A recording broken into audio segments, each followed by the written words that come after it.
Guys, panoorin naman natin tong bagong recipe at ano kaya ito?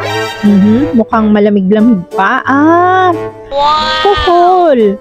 Kuhol. Nakakain na ba kayo niyan? Sarap ba yan? Ayan, tas nilagyan ng ginger at ng kung ano-anong mga halaman. Kayo nang bahala, hindi ko alam yung tawag sa ibang pinalo niya. At ayan, nilagay siya sa kawali. So, para matunaw kasi nga, siya kanina, 'di ba, frozen. At ayan na, mukhang natunaw na at wala ng yelo kaya isinalin na siya sa bowl. And then, sinalin sa planggana. Ayan. Tapos, syempre huhugasan, 'di ba, parang tahong 'yan, dapat kailangan hugasang mabuti. And then, nung pagkahugas, sinala. Ayan, sinala na siya.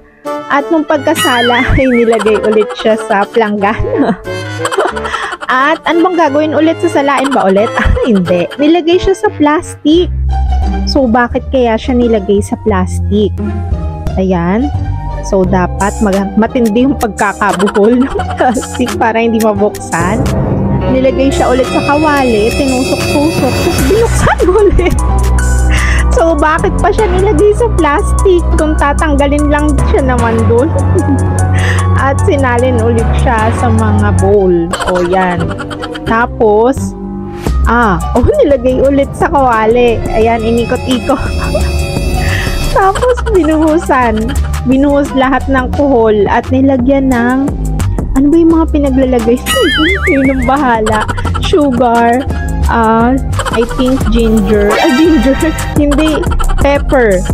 And then, ano nang gagawin? Sinasala yung water na ilalagay. Pero binuhos lang. So, asan? Anong purpose nung nilagay doon? Tapos, tatakpan ng maliit. Bakit ang liit nung takip? At nilagyan ng ketchup. Ketchup yun, no? At ano to? Coconut. Coconut. And then, pagkahalo, hinalo-halo, nilagyan ng, ano to, diba dahon ba to ng sibuyas? Pa-comment lang ako ng kung tama. At, bell pepper. Bell pepper na hiniwa-hiwa. Tapos, ayan, kumulo na. Mukhang luto na siya. So, ano kaya ang lasa nito? Isinali na naman siya sa bowl at mukhang isa-serve na. Nilagay sa plastic. Nilagay sa plastic. So, pagkalagay sa plastic, ano nang gagawin? Nilagay lahat. Nilagay sa plastic siya. So, ano ba to? Lulutuin ba ulit? Parang ano to? Ipamimigay ba to? Ititinda? Ayan. So, tingnan natin ano na yung gagawin niya doon. Yun, may mga kumukuha.